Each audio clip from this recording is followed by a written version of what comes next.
Before diving into this incredible story, remember to subscribe to the channel and turn on notifications. Here, every story has something to say, and you won't want to miss a single one. It was an ordinary morning in a small suburban cafe, one of those cozy places where the smell of freshly ground coffee mingles with the clinking of cups and the laughter of regulars. Behind the till, Monica, a black woman in her 40s, smiled as usual, welcoming each customer with genuine kindness. Despite the long days, she loved her job. It allowed her to provide for her daughter and keep her head held high, despite the hardships. That morning, everything changed when Mrs. Evans, an elegant and haughty white woman, entered the cafe. She was wearing expensive sunglasses and had an expression of disgust whenever she laid eyes on Monica. When she approached the counter, her sharp tones silenced everyone. "I want a coffee, but I'd like someone else to serve me." "Not her." An icy silence fell. Monica lowered her head slightly, but her gaze remained calm. "I'm the only one at the till, ma'am. But I'll do my best to make sure your order is perfect."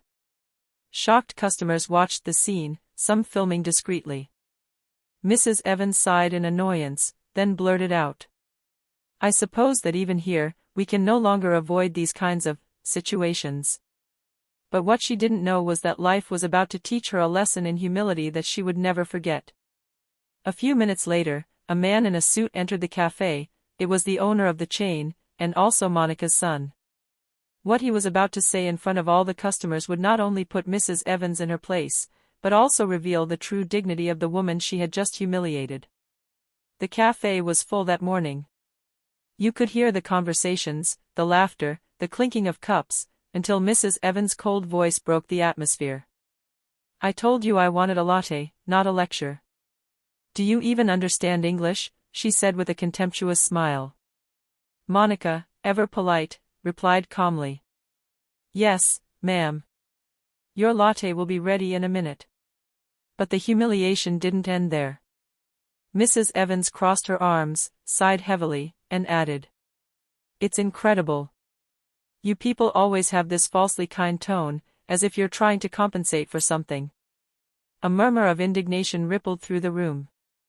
A couple at a table near the counter exchanged an outraged glance. Monica, however, remained upright, refusing to lower her head. "I am here to serve everyone with respect, madam. And I hope you have a good day nonetheless," she replied with a genuine smile. But this response only fueled the customer's anger. "Respect? You have no idea what that word means. Look at yourself. If I owned this cafe, you wouldn't even be employed here." Silence fell again. Monica felt a pang in her heart, but she didn't let it show. "Fortunately, madam, that's not up to you," she said simply, placing the cup on the counter. Mrs. Evans grabbed the cup abruptly, spilling some of the coffee on the counter. "You see? You're even doing your job badly." A young man at a nearby table stood up. "That's enough, madam. You have no right to speak to him like that." But before he could continue, the cafe door opened. A respectful silence fell instantly. A tall, elegant man entered. Dark suit, shiny watch, calm but firm gaze. Everyone recognized him, Mr. Johnson, the owner of the cafe.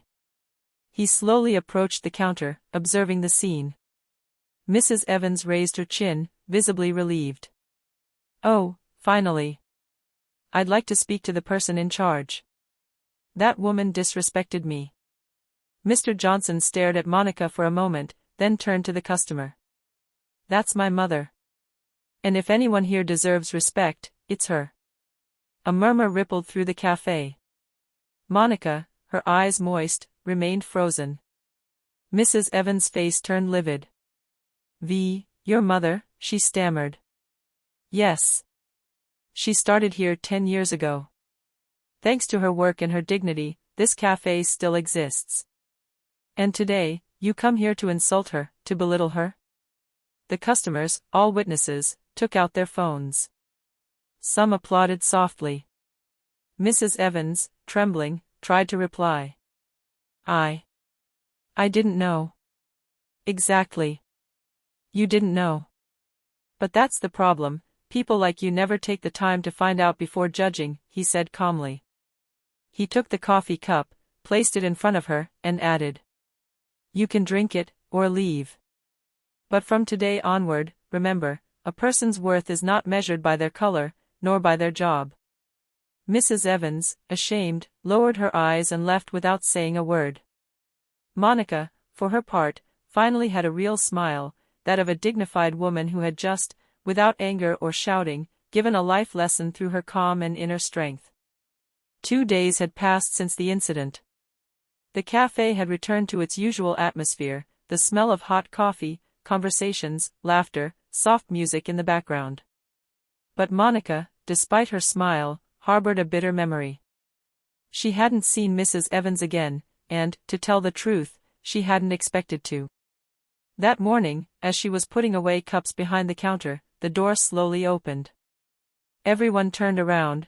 It was her. Mrs. Evans, without sunglasses, without makeup, visibly different. His arrogant demeanor had disappeared.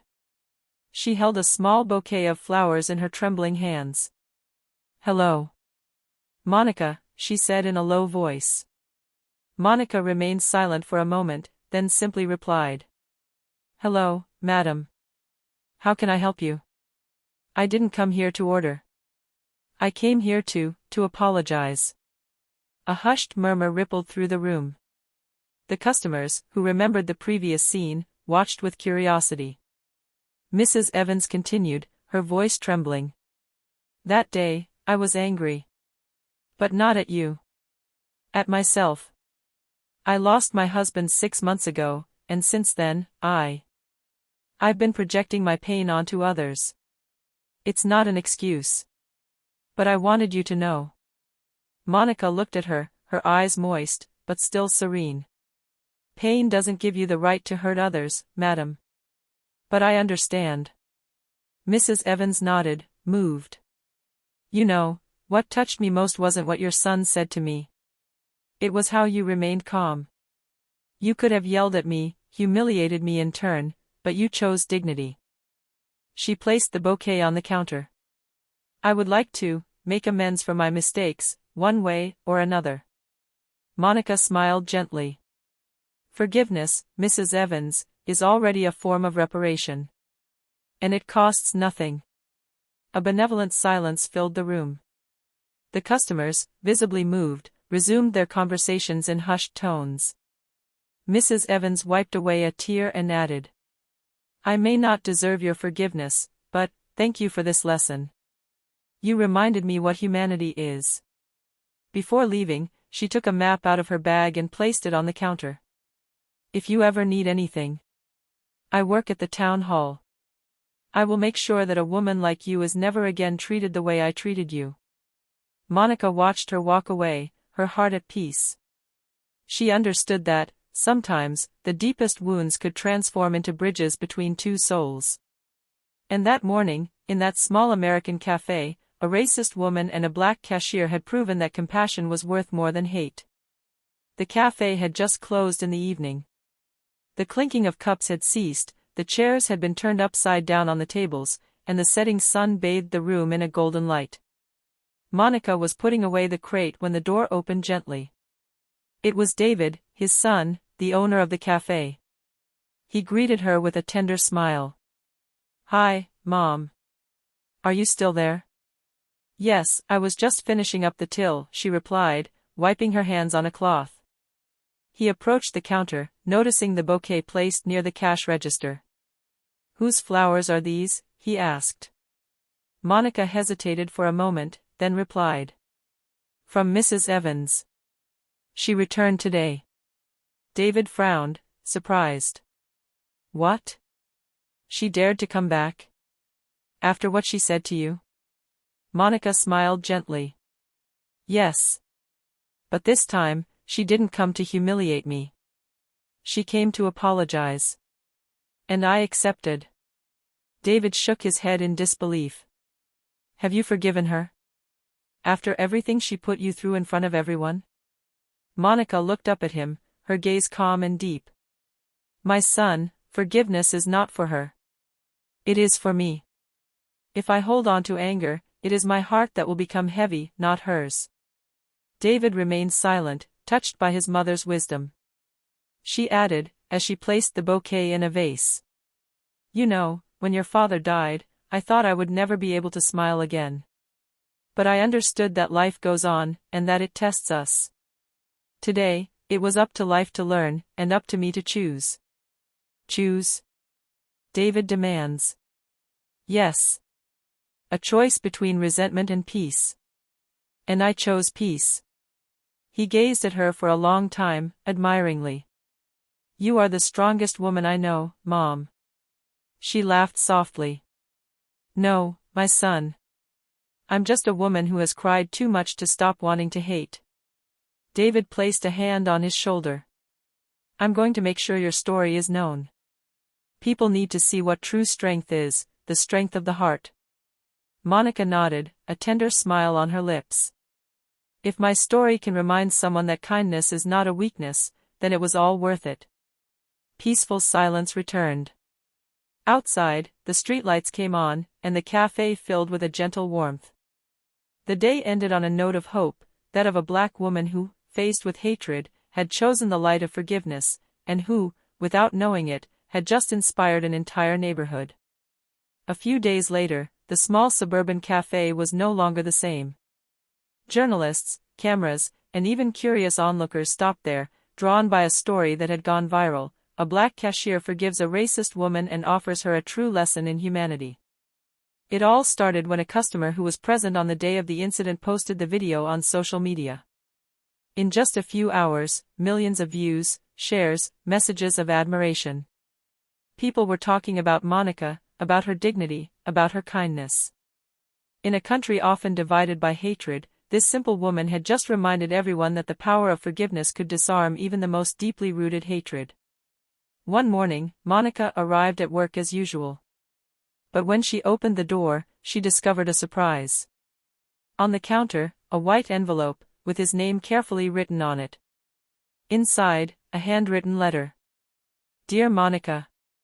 I will never be able to undo what I told you that day, but I want to live differently. Your calm and compassion opened my eyes. Thanks to you, I decided to create an inclusion and awareness program at the town hall, so that no woman will ever again be judged as I judged you. You taught me that dignity is stronger than hatred. Thank you for showing me a different side of humanity. With respect. Susan Evans. Monica read the letter several times, tears in her eyes. She placed it on her heart and whispered. That's what God wanted, not revenge, but change. His son entered shortly afterwards, holding his phone. Mom, you're on television. Look, they're talking about you everywhere. She laughed softly. I don't want to be famous, son. I just want people to remember that you can always choose goodness. A few weeks later, Monica received an official invitation. She was to receive a medal for her civic courage, presented by the town hall, and signed by Mrs. Evans herself. That day, in front of an emotional crowd, the two women found themselves on stage. Mrs. Evans, genuinely distraught, spoke. This woman taught me the greatest lesson, the lesson of the heart. Thanks to her, I understood that we do not grow by crushing others, but by lifting them up. Monica hugged her, to the applause of the audience. Their embrace, immortalized by cameras, went viral across the country. And in this simple yet powerful gesture, the world experienced a forgotten truth. Forgiveness does not change the past, but it can heal the future.